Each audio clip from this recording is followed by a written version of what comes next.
സകല ലോകത്തിൻ്റെ രാജാവും എൻ്റെ കർത്താവുമായ നമ്മുടെ ദൈവം വാഴ്ത്തപ്പെട്ടവൻ. ആ ധന്യവും നിസ്തുലനാമത്തിൽ എല്ലാ ദൈവങ്ങൾക്കും വീണ്ടും ഹൃദ്യമായ സ്നേഹം അറിയിച്ചുകൊണ്ട് നമ്മുടെ ആത്മീയ ജീവിതത്തിന് പ്രയോജനകരമാകും എന്ന വിശ്വാസത്തോടുകൂടി ഒരു ചെറിയ വീഡിയോ ഇവിടെ ചെയ്യാൻ ആഗ്രഹിക്കുകയാണ്.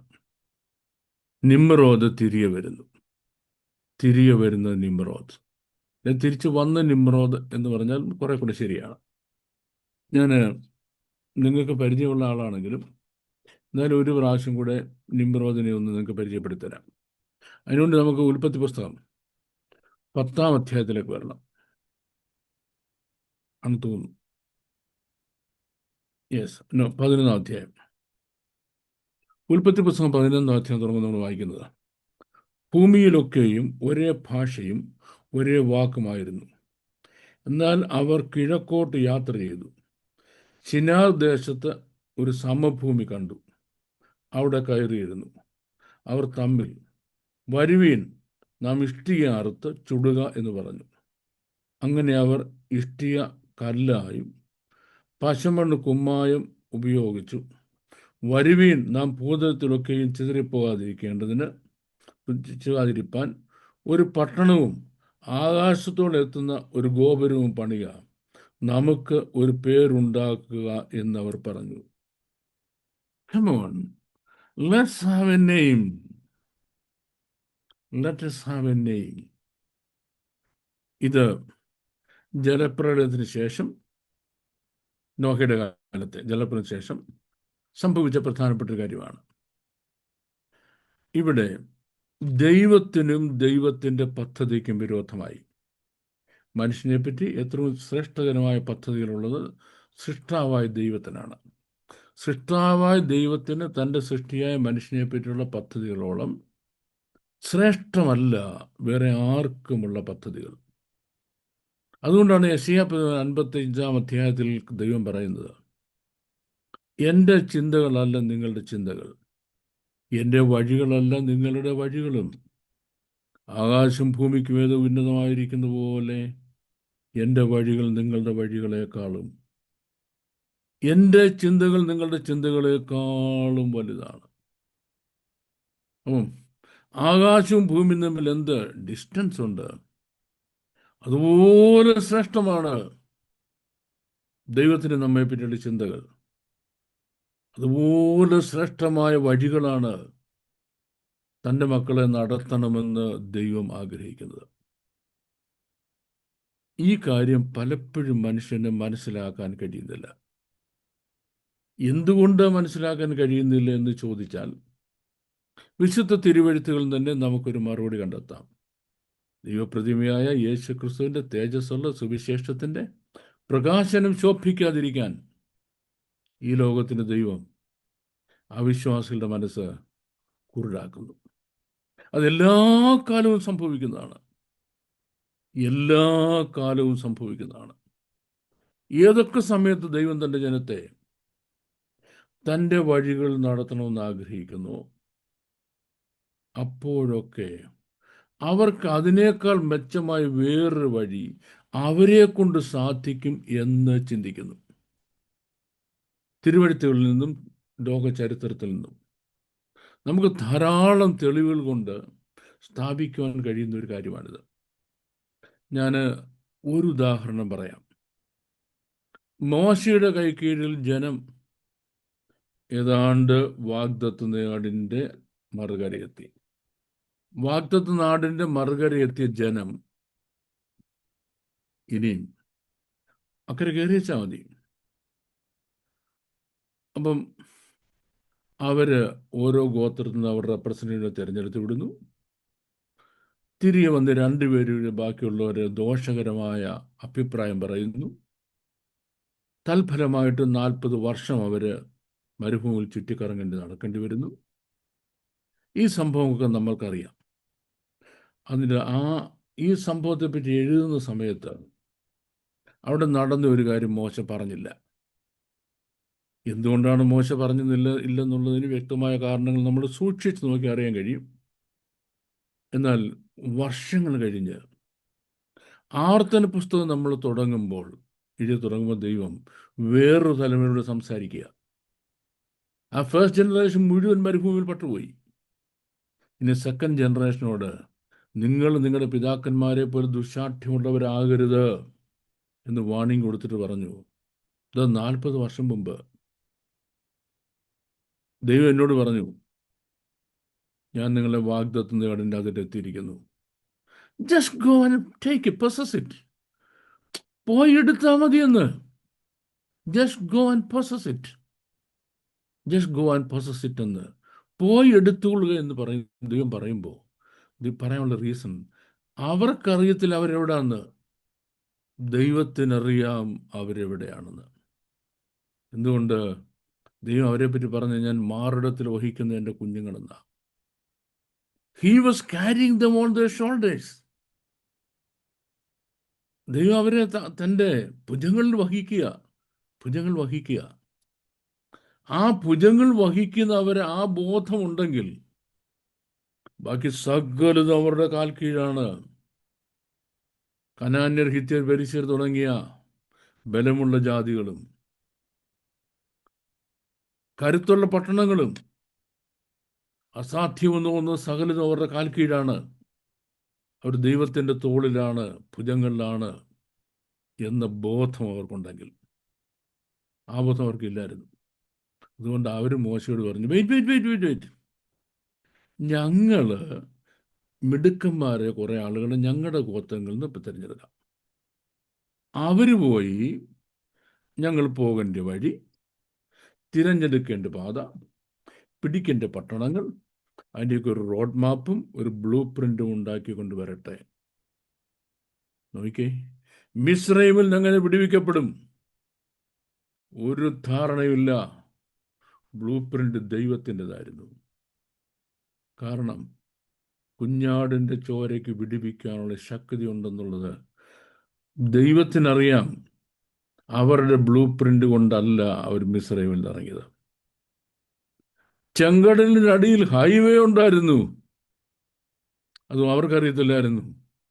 അവരുടെ ബ്ലൂ പ്രിന്റ് അല്ലായിരുന്നത്. തീക്കൽ പാറയ്ക്കകത്ത് തണുപ്പിക്കുന്ന ജലതടാകം ഉണ്ടായിരുന്നു, അതിൻ്റെയും ബ്ലൂ പ്രിന്റ് അവർക്കറിയത്തില്ലായിരുന്നു. പൊള്ളുന്ന ആകാശത്ത് നിന്നും കാടപ്പക്ഷിയും മന്നയും വരുമായിരുന്നു, അതും അവർക്കറിയത്തില്ലായിരുന്നു. കാര്യങ്ങളെല്ലാം സാധിച്ച് നമ്മൾ മിടുക്കരായി, സ്മാർട്ടായെന്ന് തോന്നിയപ്പം ഇനി നമ്മുടെ മിടുക്കന്മാര് അല്ലേ, നമ്മൾ തിരഞ്ഞെടുത്ത് വിടുന്ന നമ്മുടെ representatives, making sense to you, നമ്മളുടെ പ്രതിനിധികൾ, നമ്മളുടെ റെപ്രസെൻറ്റേറ്റീവ്സ്, അവരങ്ങോട്ട് പോകട്ടെ, അവരെ കനാൻ നാട്ടിലോട്ട് ചെല്ലട്ടെ, അവർ റോഡൊക്കെ കൊണ്ട് നിശ്ചയിക്കട്ടെ, അവർ മാപ്പൊക്കെ കൊണ്ട് കൊണ്ടുവരട്ടെ, അവർ പട്ടണങ്ങളൊക്കെ ഒന്ന് പറഞ്ഞു തരട്ടെ, നമ്മുടെ ശബ്ദം അവിടെ കേൾക്കട്ടെ, നമ്മൾ ആരാന്ന് 10 പേര് അറിയട്ടെ. Let them decide. പാവം മോശ അനങ്ങിയില്ല. ഇവിടെ നമ്മൾ മനസ്സിലാക്കേണ്ട കാര്യമുണ്ട്. 103-ാം സങ്കീർത്തനത്തിൽ പറയുന്നു, അവിടുന്ന് തൻ്റെ വഴികളെ മോശയെയും തൻ്റെ പ്രവൃത്തികളെ ഇസ്രായേൽ മക്കളെയും അറിയിച്ചു. 2 തരം ആളുകളുണ്ട് ദൈവമക്കളിൽ. ഒന്ന്, ദൈവത്തിൻ്റെ പ്രവൃത്തി, വലിയ ദൈവപ്രവൃത്തി വെളിപ്പെടണം. ദൈവപ്രവൃത്തി ഈ ദിവസങ്ങളിൽ നമ്മുടെ കൺവെൻഷനിൽ ദൈവപ്രവൃത്തി വെളിപ്പെടണം. നമ്മുടെ കൂടെയൊരു വലിയ ദൈവപ്രവൃത്തി വെളിപ്പെടണം. വെളിപ്പെടുത്തി കൊടുത്ത ദൈവം അല്ലേ? ഇസ്രായേൽ മക്കൾക്ക് ഇഷ്ടംപോലെ പ്രവൃത്തി വെളിപ്പെടുത്തി കൊടുത്തു. ഈ ദൈവപ്രവൃത്തി വെളിപ്പെട്ട് ജീവിതത്തിൽ കണ്ട് അനുഭവിച്ച ഒരെണ്ണം രക്ഷപ്പെട്ടില്ല. അവരെ പറ്റി വളരെ ഡിറോഗറ്ററി ആയിരുന്നു, പറഞ്ഞാൽ മോശമായ ഒരു കമൻ്റാണ് വേദോസ്തത്തിൽ പറഞ്ഞിരിക്കുന്നത്. Their carcasses fell in the wilderness എന്ന്. നമ്മൾ ഈ വഴി കിടക്കുന്ന ഈ ഒരു സ്ട്രീറ്റ് ഡോഗ് വണ്ടി ഇടിച്ച് ചത്താല്, പട്ടി മരണപ്പെട്ടു പോയി, അകാല നിര്യാണം പ്രാപിച്ചു, കാലം ചെയ്തു എന്നൊന്നും പറയത്തില്ല. ആ പട്ടി ചത്തുപോയെന്ന് പറയും. ചത്തുപോയെന്ന്.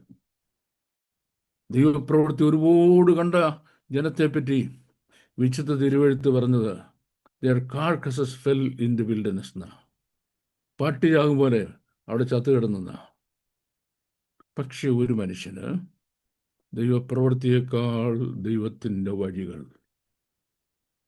ദൈവത്തിൻ്റെ വഴികൾ, ദൈവത്തിൻ്റെ വഴികൾ അന്വേഷിച്ചു പോയ മോശ എവിടെ എത്തി? അന്ന് കനാൻ ദേശം, വാഗ്ദേശം കണ്ടല്ലേ ഉള്ളെങ്കിലും റിയൽ പ്രോമിസ് ലാൻഡിൽ മോശ എത്തി. അപ്പൊ ഇവര് പോയി വഴിയും പട്ടണമൊക്കെ കണ്ടു. ബാക്കി കാര്യം ഞാൻ പറഞ്ഞു കഴിഞ്ഞു. 40 കൊല്ലം മരുഭൂമിയിൽ അലഞ്ഞു നടന്ന് സ്ട്രീറ്റ് ഡോഗ് ചാകുന്നവർ ഓരോന്നോരോന്നോരോന്ന് ചത്തു വീടും. എന്തായിരുന്നു അവരുടെ ആഗ്രഹം? നമ്മളുടെ പ്രതിനിധികൾ അങ്ങോട്ട് ചെല്ലട്ടെ, നമ്മുടെ പ്രതിനിധികൾ അങ്ങോട്ട് ചെന്നാൽ എന്തോ വലിയ കാര്യം സാധിക്കുമെന്ന്. അപ്പം let us take things in our hand. Let us take things in our hand. നമ്മൾ ആരാണ്? നമ്മുടെ കരുത്തെന്താണ്? നമ്മുടെ ബലം എന്താണ്? നമ്മുടെ സ്വാധീന ശക്തി എന്താണ്? നമ്മുടെ ശബ്ദം എന്താണ് എന്ന് ലോകം അറിയട്ടെ. ഈ ഈ ഈ ഈ കോൾ, ഈ ആഹ്വാനം ലോകത്തിൽ ആദ്യം ചെയ്ത മനുഷ്യന്റെ കൃത്യമാണ് ഞാനിവിടെ വായിച്ചു കേൾപ്പത് ഉൽപ്പത്തി പുസ്തകത്തിൽ. എന്താ അയാൾ പറയുന്നത്? The man's name was Nimrod. Nimrod. Nimrod എന്ന വേർഡിന്റെ അർത്ഥം I resist, I rebel, I disobey, I am not ready to obey എന്ന. ഞാൻ എതിർത്ത് നിൽക്കും, ഞാൻ തിരിഞ്ഞു നിൽക്കും, ഞാൻ കീഴടങ്ങത്തില്ല, ഞാൻ അനുസരിക്കത്തില്ല. നിമ്രോദ്, സ്പിരിറ്റ് ഓഫ് നിമ്രോദ് ആണ്. സ്പിരിറ്റ് ഓഫ് നിമ്രോദ് അത് കാലാകാലങ്ങളിലായി ലോകത്തിന്റെ ഓരോ ഭാഗങ്ങളിൽ ദൈവപ്രതിനിധിയായി പ്രത്യക്ഷപ്പെടുന്നത് ലോക ചരിത്രത്തിൽ മാർക്ക് ചെയ്തിരിക്കുന്ന കഥയാണ്. അതൊന്നും ഞാനിവിടെ പറയാൻ ഉദ്ദേശിക്കുന്നില്ല. അപ്പം ഈ നിമ്രോദ്, ഈ സ്പിരിറ്റ് ഓഫ് നിമ്രോദ് എന്താ അവർക്ക് വേണ്ടിയെന്നറിയാമോ? Let us have a name here. നമുക്ക് നമ്മുടെ ഒരു പേര്, നമ്മുടെ ശബ്ദം, നമ്മൾ ആരാണ്? നമ്മൾ കുറഞ്ഞ പുള്ളികളൊന്നുമല്ല. നമ്മൾ ആരാണെന്ന് 10 പേര് അറിയണം. We want to establish something here on earth. ഈ ഭൂമിയിൽ നമുക്ക് ചിലത് എസ്റ്റാബ്ലിഷ് ചെയ്യണം. ഇതാണ് നിമ്രോദ് സ്പിരിറ്റ്. ഈ നിമ്രോദ് സ്പിരിറ്റ് ഒരു കാലത്ത് വളരെ പ്രകടമായും വയലൻ്റായിട്ടും വളരെ കരുത്തോടുകൂടിയാണ് ഈ ലോകത്ത് പ്രവർത്തിച്ചുകൊണ്ട് ദൈവത്തിനെതിരായിട്ട്. പക്ഷേ ഇപ്പം ആ കാലം മാറി. നമ്മുടെ വാഴ്ത്തപ്പെട്ട കർത്താവ് തൻ്റെ ശിഷ്യന്മാരും വാണിംഗ് തന്നു. ഈ സ്പിരിറ്റ് നിങ്ങളുടെ ഇടയിൽ കയറി വരും. ഈ സ്പിരിറ്റ് നിങ്ങളുടെ ഇടയിൽ എങ്ങനെ വരുന്നത്? വെളിച്ചദൂതന്റെ വേഷം ധരിച്ചേ വരത്തുള്ളൂ. വെളിച്ചദൂതന്റെ വേഷം ധരിച്ചേ വരത്തുള്ളൂ. വെളിച്ചദൂതന്റെ വേഷം ധരിച്ചു വരുമെന്നറിയാമോ? എൻ്റെ കർത്താവ് എന്തോ ഒരു സൗമ്യത, എന്തോ ഒരു ശാന്തഭാവം. ആ ഉടുപ്പിൻ്റെ ആ വെള്ള നിറം എന്ന് പറഞ്ഞ കർത്താവ്, ദൂതന്മാർക്ക് പോലും സ്വർഗത്തിന് പോലും ഇതുപോലെ തൂവെള്ളയുണ്ടോ? ആ സംസാരിക്കുന്ന രീതി, എത്രയോ ഹൃദയസ്പർശം, ആശയങ്ങൾ, എന്തോ ആശയസമ്പുഷ്ടമായ കാര്യങ്ങളാണ് പറയുന്നത് അല്ലേ? ഇതൊക്കെ അങ്ങോട്ട് കേട്ട് കഴിയുമ്പോഴത്തേക്ക് ആൾ വിചാരിക്കും, ഇതാരാ? അയ്യോ, ദൈവദൂതനല്ലയോ, ദൈവദൂതനല്ലയോ ഇതെന്ന് പറയാൻ തോന്നും. പക്ഷെ പറയുന്നത് ശ്രദ്ധിച്ചു നോക്കിയാൽ വചനവിരുദ്ധമാണെന്നും നമ്മുടെ കർത്താവായ യേശു ക്രിസ്തുവിലുള്ള ദിവ്യ സ്നേഹത്തിൽ നിന്ന് നമ്മെ അകറ്റി കളയുന്നതാണെന്നും വളരെ പെട്ടെന്ന് മനസ്സിലാക്കാൻ കഴിയും. കാരണം പ്രസംഗത്തിൻ്റെ തീം ഉയരത്തിലേക്കല്ല, താഴേക്കാണ്. ഇവിടെ നമുക്ക് എന്തോ ചെയ്യാൻ കഴിയും? ഇവിടെ നമ്മുടെ 10 പേരെ നമുക്ക് തിരഞ്ഞെടുക്കാൻ കഴിയുമോ?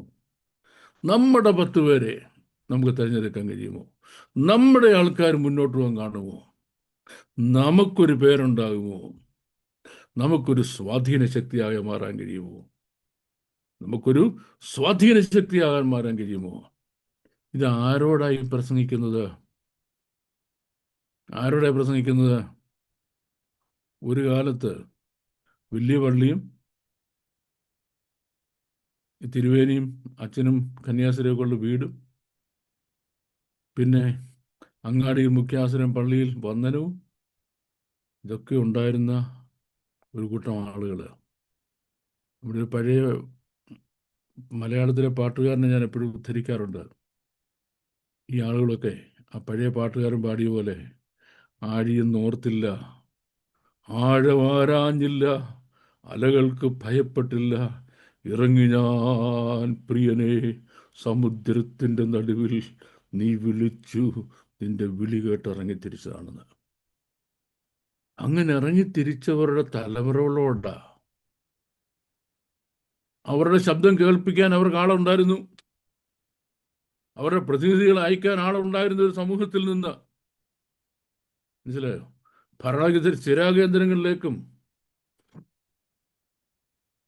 അധികാരത്തിൻ്റെ ഇടനാഴികളിലേക്കും തങ്ങളുടെ പ്രതിനിധികളെ അയച്ച് തങ്ങളുടെ കാര്യം സാധിപ്പിക്കാൻ ഉള്ള കരുത്തുണ്ടായിരുന്ന ഒരു സമൂഹത്തിൽ നിന്ന് ദൈവശബ്ദം കേട്ട്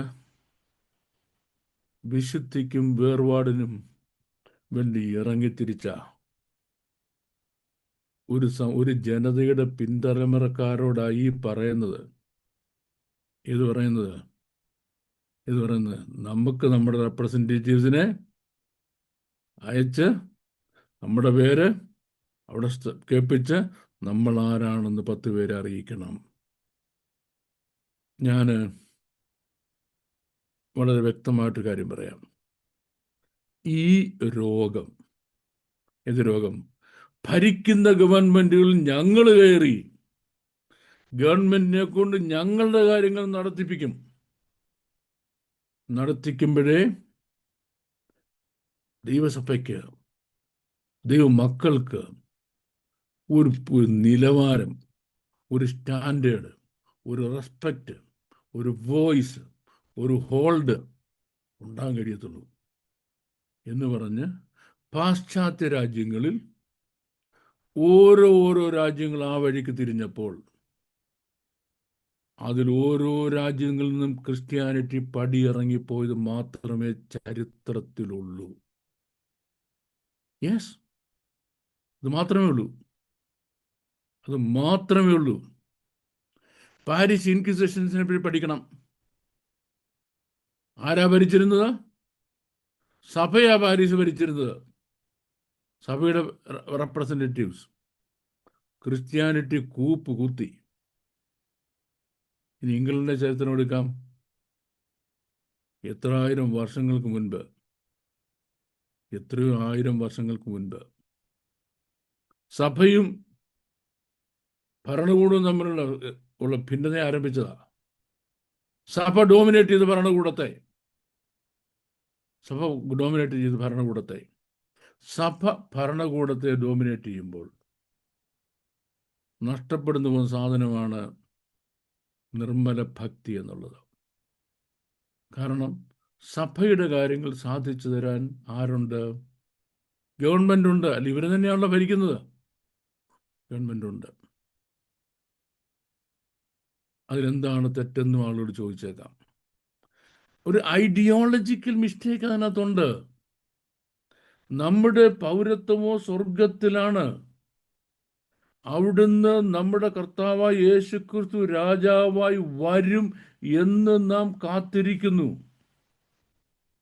സകലത്തെയും തനിക്ക് കീഴ്പ്പെടുത്തുവാൻ കഴിയുന്ന തൻ്റെ വ്യാപാര ശക്തിയുണ്ട്.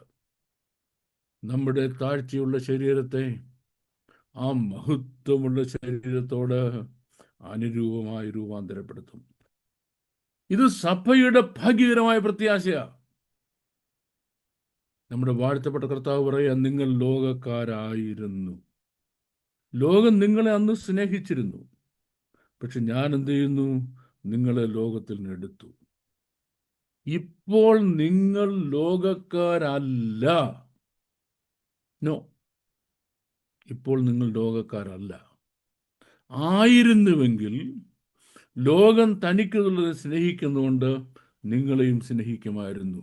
പക്ഷെ ഞാനോ, നിങ്ങൾ ലോകക്കാരായിരിക്കെ നിങ്ങളെ ലോകത്തിൽ നിന്ന് എടുത്തത് കൊണ്ട് ലോകം തനിക്കുള്ളതിനെ, തനിക്കില്ലാത്തതിനെ വെറുക്കുന്നത് പോലെ നിങ്ങളെ ലോകം പകയ്ക്കും. യെസ്. എന്തോ ഓഫർ ചെയ്തത്? എൻ്റെ പിന്നാലെ വന്നാൽ നിങ്ങൾ മജോറിറ്റി ആകുമ്പം ഒരു 12 MLA-മാരും ഒരു 150 MP-മാരെങ്കിലും നിങ്ങൾക്ക് ഞാൻ ഉണ്ടാക്കി തരാം. നിങ്ങളുടെ ശബ്ദം കേരള നിയമസഭയിലും നിങ്ങളുടെ ശബ്ദം ഇന്ത്യൻ പാർലമെന്റിലും ഞാൻ മുഴങ്ങി കേൾപ്പിച്ചു തരാം മക്കളെ. ഓഫറില്ല. നസറായൻ്റെ ഓഫർ 2 കാര്യമുണ്ട്: ഒരു കുരിശും അല്ലെങ്കിൽ ഒരു നുകവും. നിന്നെ ക്രൂശിക്കാൻ ഉള്ള കുരിശുമായിട്ട് വേണം നീ യേശുവിൻ്റെ പുറകെ പോകാൻ. അല്ലെങ്കിൽ തൻ്റെ തോളിലൊരു നുകമിരിപ്പുണ്ട്, അതിൻ്റെ മറ്റേ ഭാഗം ഫ്രീയാ. നിനക്ക് ആ തോളെടുത്ത് നിന്റെ തോളെടുത്ത് വെക്കാം. എൻ്റെ നുകമേറ്റ് എന്നോട് പഠിപ്പീൻ. അല്ലേ? തൻ്റെ നുകമേർത്ത് എന്നോട് പഠിക്കാം. ഇതാ ഓഫർ. നസറേൻ്റെ ഓഫർ അതാണ്, അല്ലേ? ഇതാ നസറേൻ്റെ ഓഫർ. ഈ ഓഫർ കേട്ടാ ഇറങ്ങി തിരിച്ചത്. ഇത് മാത്രം കേട്ട ഓഫർ തിരിച്ചത്. യെസ്. തനിക്കായി കാത്തു നിൽക്കുന്നവർ രക്ഷയ്ക്കായി, തനിക്കായി കാത്തു നിൽക്കുന്നവർ രക്ഷയ്ക്കായി എന്തേ പറഞ്ഞുള്ളൂ? താൻ പാപം കൂടാതെ രണ്ടാമതും പ്രത്യക്ഷനാകും. ഇവിടെ എനിക്ക് സംബടിയാകണം, സംതിങ് ആകണം, എനിക്ക് ഒരു പേരുണ്ടാക്കണം, എൻ്റെ ശബ്ദം ഇവിടെ കേൾക്കണം എന്നൊക്കെ ആഗ്രഹിക്കുന്നത് നിമ്രോദിൻ്റെ സ്പിരിറ്റാ. Spirit of Nimrod. പക്ഷെ ഈ സ്പിരിറ്റ് ഓഫ് നിമ്രോദ് സഭയ്ക്കകത്ത് ആരിൽ കൂടെ വരാൻ പറ്റത്തുള്ളൂ? ആരിൽ കൂടെ വരാൻ പറ്റത്തുള്ളൂ? വെളിച്ചദൂതന്റെ വേഷത്തിലൂടെ വരാൻ പറ്റത്തുള്ളൂ. വെളിച്ചദൂതന്റെ വേഷത്തിലൂടെ വരാൻ പറ്റത്തുള്ളൂ. അതിനാരെ ഉപയോഗിക്കാൻ പറ്റത്തുള്ളൂ? 2 കൂട്ടരെ ഉപയോഗിക്കുന്നത്. ഒന്ന്, സുവിശേഷം പ്രസംഗിക്കുന്നവർ. സുവിശേഷം അനുസരിക്കാത്തവർ സുവിശേഷം പ്രസംഗിക്കുന്നു. സുവിശേഷം അനുസരിക്കാത്തവർ സുവിശേഷം പ്രസംഗിപ്പിക്കുകയും അത് കേട്ട് കൈയടിക്കുകയും ചെയ്യുമെന്ന് പറയുന്നത്. എത്രയോ കഷ്ടകരമായ സുവിശേഷം തരുന്ന ദോഷമാണത്. 2, വർഷങ്ങൾ സുവിശേഷം പ്രസംഗിച്ചു എന്ന് അഭിമാനിച്ച ആളുകൾ ആരുമായിട്ട് കണക്ട് ചെയ്യാൻ? നമ്മെ ഇറ്റേണിറ്റിയുമായിട്ട് കണക്ട് ചെയ്യാൻ. ലോക സംഭവങ്ങളുടെ നടുവിൽ നമ്മുടെ വാഴ്ത്തപ്പെട്ട കർത്താവ് വരുന്നു എന്നുള്ള ആ കാര്യം മനുഷ്യ ഹൃദയത്തിൽ ഉറപ്പിക്കുന്നതിന് പകരം അവരിപ്പം നല്ല സരസമായ ഭാഷയിൽ, വളരെ സൗമ്യമായ ഭാഷയിൽ അടിച്ചേർക്കുന്നതെന്നറിയാമോ? നിമ്രോദിന്റെ സുവിശേഷം. ഈ നിമ്രോദിന്റെ സുവിശേഷം സഭയ്ക്കകത്ത് വരുമെന്നുള്ളത് നമ്മുടെ വാഴ്ത്തപ്പെട്ട കർത്താവിനും അറിയാമായിരുന്നു. പിന്നെ വേറെ ആർക്കും അറിയായിരുന്നു? അപ്പോസ്തലനായ പൗലോസും അറിയാമായിരുന്നു.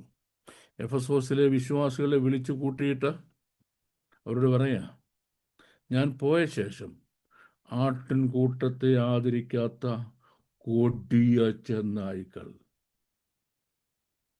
നിങ്ങളുടെ ഇടയിൽ നിന്ന്, ആർഎസ്ആറുടെ ഇടയിൽ നിന്ന് വരുമെന്നല്ല, മറ്റു മതക്കാരുടെ ഇടയിൽ നിന്ന് വരുമെന്നല്ല, അല്ലെ മതവിശ്വാസം ഇല്ലാത്തവരുടെ നിന്ന് വരുമെന്നല്ല, നിങ്ങളുടെ ഇടയിൽ നിന്ന് എഴുന്നേറ്റ് വരും എന്ന് ഞാൻ അറിയുന്നു. അവരെന്ത് ചെയ്തു? അവർ വേറൊരു ഉപദേശം പ്രസംഗിക്കും. വിപരീത ഉപദേശം പ്രസംഗിച്ചിട്ട് ജനത്തെ തങ്ങളുടെ കൂടെ വലിച്ചുകൊണ്ട് പോകുന്നവർ. എന്താ സംഭവിച്ചു കഴിഞ്ഞു? ഓൾറെഡി അത് സംഭവിച്ചു കഴിഞ്ഞു. അതിന് സ്തുതി പാടാനും ആൾക്കാർ വന്നു കഴിഞ്ഞു. അതിന് സ്തുതിപാഠകരും വന്നു കഴിഞ്ഞു. വന്നു കഴിഞ്ഞു. അപ്പോൾ ഈ വിഷയം നല്ലപോലെ അറിയാവുന്നതുകൊണ്ട് എഫെസോസിലെ സഭയെ മൂപ്പന്മാരെ പൗലോസാക്കാർ ഉപദേശിച്ചു. പക്ഷെ താൻ സ്ഥാപിച്ചിട്ടില്ലാത്തൊരു സഭയായിരുന്നു കൊലോസ്യ സഭ. കൊലോസ്യ സഭയിലെ മൂപ്പന്മാരോട് ഈ കാര്യം ഒരു കത്തെഴുതി അവരുടെ കയ്യിൽ കൊടുത്തു. ഒരു കത്തെഴുതി കൈ കൊടുത്തു. ആ കത്തിനകത്ത് ഒരു ഭാഗം ഞാൻ വായിച്ച് കേൾപ്പിക്കാം, കേട്ടോണം. അതുകൊണ്ട് ഭക്ഷണപാനങ്ങൾ സംബന്ധിച്ചോ പെരുന്നാൾ, വാവ്, ശബത്ത് എന്നീ കാര്യത്തിലോ ആരും നിങ്ങളെ വിധിക്കരുത്. കേട്ടോണേ, ഇവിടെ പറയുന്ന കാര്യം, നിങ്ങൾ ദൈവമക്കളായതുകൊണ്ട് യഹൂദന്മാരുടെ ഒരു പെരുന്നാളും വാവും ശബത്തും നിങ്ങൾ ആചരിക്കേണ്ട കാര്യമില്ല. നിങ്ങൾ ആചരിച്ചില്ലല്ലോ എന്ന് പറഞ്ഞ് ആരും നിങ്ങളെ വിധിക്കരുത്. അത്ര മനസ്സിലായി. ഇനി അടുത്ത ഭാഗം ഞാൻ പറയാൻ പോവാ, കേട്ടോണേ. അടുത്ത ഭാഗം പറയാൻ പോവാ. നമ്മുടെ കൂടിവരവുകളിൽ വിവാഹ വാർഷികം നടക്കുന്ന അന്ന്, ആ ആഴ്ച വിവാഹം നടന്നെങ്കിൽ ഈ ഭാര്യ ഭർത്താക്കന്മാർ എഴുന്നേറ്റ് നിൽക്കും ദൈവത്തിൻ്റെ സ്തോത്രം പറയാൻ. ചിലപ്പോൾ ചോക്ലേറ്റ് കൊണ്ടുവരും. കുഞ്ഞിൻ്റെ ബർത്ത്ഡേ ആണെങ്കിലോ അന്നേരം കുഞ്ഞ് മുന്നേ വരും, കൈവച്ച് പ്രാർത്ഥിക്കും. ഒരു വർഷം മുഴുവൻ തീർന്നു കഴിയുമ്പോഴോ നമ്മളെല്ലാം കൂടെ കൂടി വന്നിരുന്ന് ദൈവത്തിന് സ്തോത്രം ചെയ്യും. ഒരു വർഷം നടത്തിയ വിധങ്ങളെ ഓർത്ത് സ്തോത്രം ചെയ്യും.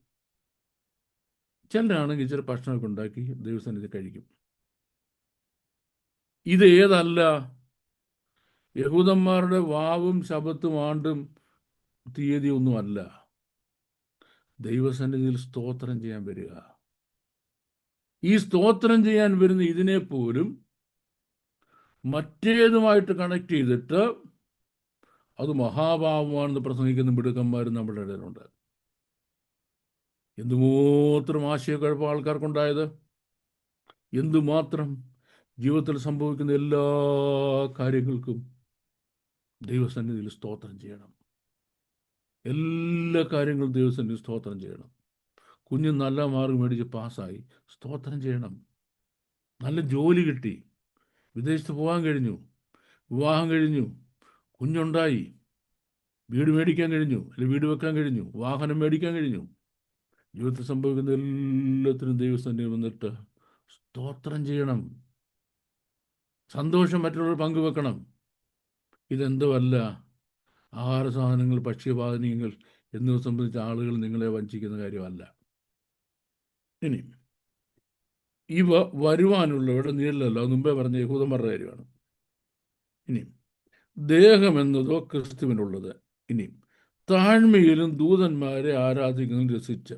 ചിലർ ഭയങ്കര താഴ്മ, സഹോദര എന്തോ ഉണ്ട് വിശേഷം, എന്തോ ഒരു താഴ്മ. സ്വന്തം ദർശനങ്ങൾ പ്രവേശിക്കുകയും തൻ്റെ ജഡമനസ്സിനാൽ വെറുതെ ചീർക്കുകയും താനെന്തോ സംഭവിക്കാന്നുള്ള പാവം തൻ്റെ ജഡമനസ്സിൽ വെറുതെ ചീർക്കുകയും തലയെ മുറുകെ പിടിക്കാതിരിക്കുകയും ചെയ്യുന്നവൻ. തലയെ മുറുകെ പിടിക്കാതിരിക്കുകയും ചെയ്യുമെന്ന് പറഞ്ഞാൽ നമുക്ക് ഇത്ര എടുത്തിച്ചാൽ മതി, തല കർത്താവാ. Anything that comes from the lord, anything that comes from the lord hold fast on to it. അങ്ങനെ തലയെ മുറുകെ പിടിക്കുന്നു പറഞ്ഞാൽ ക്രിസ്തുവിൽ നിന്ന് വരുന്നതിനൊക്കെ മുറുകെ പിടിക്കുക. ക്രിസ്തുവിൽ നിന്ന് വരാത്തതോ, ക്രിസ്തുവിൽ നിന്ന് വന്നതല്ല, നമുക്കുള്ളതല്ല, മുറുകെ പിടിക്കണ്ട. ഇങ്ങനെ ചെയ്യുന്നവൻ ആരും നിങ്ങളുടെ വിരുദ്ധ തെറ്റിക്കരുത്. നീ പറയാ കുറെ കാര്യങ്ങൾ ഇങ്ങനെ. I have to conclude. ഞാൻ പറയാൻ ഉദ്ദേശിച്ച കാര്യം, ഇന്നത്തെ ലോക സംഭവങ്ങൾ നമ്മൾ നോക്കുകയാണെന്നുണ്ടെങ്കിൽ യുദ്ധങ്ങളും യുദ്ധശ്രുതികളും കേൾക്കും. അത് അവസാനമല്ല, അവസാനം ഇനിയും വരാനിരിക്കുന്നേ ഉള്ളൂ. പക്ഷെ ഇതിൻ്റെ ഇടയ്ക്ക് നടക്കുന്നൊരു കാര്യം, അതിന് ഇമ്മിനൻ്റ് എന്ന് പറയും. ഇമ്മിനൻ്റ്. അതിന് മുമ്പ് ഇന്ന കാര്യം നടക്കണമെന്ന് ബൈബിളിൽ പറഞ്ഞിട്ടില്ല. ഇമ്മിനൻ്റ് കാഹളധ്വനിയാണ്. ഇവിടേക്ക് കയറി വരുവിൻ എന്ന് കാഹളനാദത്തിനൊക്കെ ഒരു ശബ്ദം കേൾക്കും. അതിൻ്റെ പ്രോബ്ലം, അതിനു വേണ്ടി കാത്തിരിക്കുന്നവർ മാത്രമേ കേൾക്കത്തുള്ളൂ. അതിനു വേണ്ടി കാത്തിരിക്കുന്നവർ മാത്രമേ കേൾക്കത്തുള്ളൂ. നിങ്ങൾ ശ്രദ്ധിച്ചോണം, ഈ ലോകത്തിലെ ഏത് ഗവൺമെന്റിനും കീഴടങ്ങി ടാക്സ് കൊടുത്ത് അവരുടെ നിയമങ്ങൾക്ക് അനുസരിച്ച് ജീവിക്കുകയും അപ്പോൾ തന്നെ നമ്മുടെ ആരാധന, വിശുദ്ധ ജീവിതം, ഈ രണ്ട് കാര്യങ്ങൾ കോംപ്രമൈസ് ചെയ്യുകയും ചെയ്യാതിരിക്കുക. ഒന്ന്, ഏത് ഗവൺമെന്റ് ആയിക്കോട്ടെ സബ്മിസീവ്. രണ്ട്, ഈ സബ്മിസീവ് എന്ന് പറയുന്നതിൽ ഏത് വരുന്നില്ല? നമ്മുടെ ആരാധനയും ജീവിത വിശുദ്ധിയും വരുന്നില്ല. കോംപ്രമൈസും ചെയ്യാതിരിക്കുക. ഇതാണ് പുതിയ നിയമസഭയെപ്പറ്റി ദൈവം ആഗ്രഹിക്കുന്ന കാര്യം. പ്രാക്ടിക്കൽ ലൈഫിൽ 2-3 കാര്യങ്ങളുണ്ട്. നമ്മൾ ലോകത്തോടിലകലർന്ന്, പ്രത്യേകിച്ച് ജനാധിപത്യ രാജ്യത്തെ പൊളിറ്റിക്കൽ പാർട്ടികളുമായിട്ട് ചേർന്ന ആ സംവിധാനത്തിൻ്റെ ഭാഗമായി മാറി. നമ്മൾ അതിൽ ചെല്ലുമ്പോൾ സംഭവിക്കുന്നത് എന്നാണെന്നറിയാമോ? നമ്മുടെ ആത്മീയ നിലവാരത്തിൽ, വിശുദ്ധിയുടെ പ്രമാണത്തിൽ കോംപ്രമൈസ് ചെയ്യാതെ നമുക്ക് മുൻപോട്ട് പോകുവാൻ പറ്റത്തില്ല. ഒരിക്കലും പറ്റത്തില്ല. ഒരു വിശുദ്ധന് അംഗത്വം എടുക്കാൻ കഴിയുന്ന ഒരു പൊളിറ്റിക്കൽ പാർട്ടി നമ്മുടെ ഇന്ത്യയിലുള്ളതായിട്ട് നിങ്ങൾക്ക് ആത്മാർത്ഥമായിട്ട് പറയാൻ കഴിയുമോ? എനിക്ക് ആ പാർട്ടിയിൽ അംഗമായി പ്രവർത്തിക്കാം, എൻ്റെ വിശുദ്ധിയുടെ നിലവാരത്തിന് ഒരു കുഴപ്പവും പറ്റത്തില്ലെന്ന്. എൻ്റെ വിശുദ്ധിയുടെ നിലവാരത്തിന് ഒരു കുഴപ്പവും പറ്റത്തില്ല. I can still be a holy vessel of the Lord Jesus. എനിക്ക് യേശു ക്രിസ്തുവിൻ്റെ ഒരു വിശുദ്ധ പാത്രമായിട്ട് നിലകൊള്ളുകയും ചെയ്യാം എന്ന് പറയാൻ കഴിയുന്ന ഒരൊറ്റ രാഷ്ട്രീയ പാർട്ടി പോലും കേരളത്തിലോ ഇന്ത്യയിലോ ഇല്ല. അവിടെയാണ് നമ്മുടെ മുന്നിൽ നമ്മെ ക്രിസ്തുവിലേക്ക് അടുപ്പിക്കേണ്ടവർ. നിങ്ങൾ ക്രിസ്തുവിനോട് ഉയർത്തെഴുന്നേറ്റിരിക്കുന്നുവെങ്കിൽ ക്രിസ്തു ദൈവത്തിൻ്റെ വലത് ഭാഗത്തിരിക്കുന്ന ഉയരത്തിലുള്ളത്. ചിന്തിക്കണം. അപ്പോൾ ഭൂമിയിലുള്ളതോ? ഉണ്ണുവാനും ഉടുക്കുവാനും ഉണ്ടെങ്കിൽ മതിയെന്ന് വയ്ക്കുക എന്ന് പറഞ്ഞാൽ നമ്മുടെ ഡെയിലി സസ്റ്റനൻസ് ആണ് പ്രധാനപ്പെട്ടത്. നമുക്ക് താമസിക്കാൻ വീട് വേണം, കഴിക്കാൻ ഭക്ഷണം വേണം, ഫാമിലിയെ മെയിൻറ്റെയിൻ ചെയ്യണം. തനിക്കുള്ളതിന് സ്വന്തം കുടുംബത്തിന് വേണ്ടി കരുതാത്തവൻ വിശ്വാസം വിട്ടുകളഞ്ഞ ഭാവിയേക്കാൾ അധമനാകുന്നു. ഇനിയും സാധുക്കളോട് കരുണ കാണിക്കണം, അതിനുള്ളത് നമുക്കുണ്ടായിരിക്കണം. നമ്മുടെ വരുമാനത്തിന് ഒരു ഭാഗം സാധുക്കൾ കൊടുക്കാനും. ഫിനിഷ്ഡ്. അതിനപ്പുറം ഇവിടെ ഒന്നും പണിയാൻ, ഇവിടെ ഒന്നും ആളാകാൻ ദൈവമക്കൾക്ക് അനുവാദം തന്നിട്ടില്ല. ഇവിടെ നമ്മൾ എന്തായി എന്നുള്ളത്, ഇവിടെ പ്രൈം മിനിസ്റ്ററോ ചീഫ് മിനിസ്റ്ററോ അല്ലെ MLA യോ MP യോ ആരുമായിക്കോട്ടെ, ആയി എന്നുള്ളത് നിന്റെ നിത്യജീവിതത്തിന് തടസ്സമല്ലാതെ അതിൻ്റെ പ്രോത്സാഹനമാകത്തില്ല. No doubt about it. അപ്പം എനിക്ക് ഒരു വേദാധ്യാപകൻ എന്ന നിലയ്ക്ക് എൻ്റെ പ്രസംഗം കേൾക്കാറുള്ള ഒരു ചെറിയ സമൂഹം ആൾക്കാരുണ്ട്. അവരോട് എനിക്ക് പറയാനുള്ളത്, fix your eyes on eternity. എൻ്റെ ഗ്രാൻഡ് ഫാദർ വേട്ടവർ ഫിലിപ്പോസ് പുതുശ്ശേരിക്ക് പാടി, അക്കരെ നാടിനെ വിശ്വാസത്താൽ കണ്ടവർക്ക് ഈ ലോകം ഏതുമില്ല. ലോകം വെറുത്തവർ യേശുവോട് ചേർന്നിരുന്നെപ്പോഴും ആശ്വസിക്കുമെന്ന്. നമുക്കൊരു പേര് ഇവിടെ അല്ല, നമുക്ക് വേറൊരിടത്തൊരു പേരുണ്ട്. നമുക്കൊരു ശാശ്വത ഭവനം വേറൊരിടത്തുണ്ട്. നമ്മൾ ഈ ലോകത്തെ ഭരിക്കേണ്ടവനാണ്. ആരോടുകൂടി? കർത്താവിനോടുകൂടി. കർത്താവ് ഭരിക്കുന്ന ലോകത്ത് ഞാൻ ഭരണാധികാരിയും. എൻ്റെ കർത്താവിന് ഭരണം കിട്ടുന്നത് വരെ ഞാൻ ആ ഭരണത്തിന് വേണ്ടി നോക്കിയിരിക്കുന്നവനുമാണ്. ഒരു ദിവസം എൻ്റെ കർത്താവ് ഇവിടെ വരും. ഒരു രാജാവ് നീതിയോടെ വാഴും. തൻ്റെ പ്രഭുക്കന്മാർ നേരോടെ ന്യായപാലനം ചെയ്യും. അതാണ് എൻ്റെ ഫെയ്റ്റ്. അന്നായി ലോകം ഞാൻ ഭരിക്കുന്നത്. അതുവരെ എനിക്ക് എന്ത് വേണ്ട? മുമ്പ് പറഞ്ഞാൽ എൻ്റെ ഗ്രാൻഡ് ഫാദർ ഒരു പാട്ടോടെ പറയാ, ലോകം തരും സുഖം എനിക്ക് വേണ്ട, കേമന്മാർ ലിസ്റ്റിൽ എൻ പേരും വേണ്ട, ക്രിസ്തുവിന് വേണ്ടി കഷ്ടതകൾ ബഹുനിന്ദകൾ സഹിക്കുന്ന ജീവൻ മതി. ഇന്ന് ഞാൻ സോഷ്യൽ മീഡിയയിൽ കണ്ട വാർത്ത തിരിഞ്ഞെട്ടിക്കുന്നതായിരുന്നു. ഗ്രേം സ്റ്റെയിനിനെ ചുട്ടുകൊന്നെടുത്ത് വേറെ ദേവദാസിനെ പിടിച്ചു നിർത്തി ചാണകം തീറ്റിക്കുക. ഒരു പാർലമെന്റും രക്ഷിക്കത്തില്ല. അവർ voice should be heard in heaven. നമുക്ക് പാർലമെന്റിൽ ശബ്ദം ഉയർത്തിയല്ല ക്രിസ്ത്യാനിറ്റി വളർത്തേണ്ടത്. നമ്മുടെ കരച്ചിലിൻ്റെ ശബ്ദം സ്വർഗത്തിൽ ഉയരണം. അതിനാണ് നമ്മുടെ കൺവെൻഷനുകളിൽ നമ്മൾ പ്രസംഗിച്ച് ജനത്തെ ഉദ്ബോധിപ്പിക്കേണ്ടത്.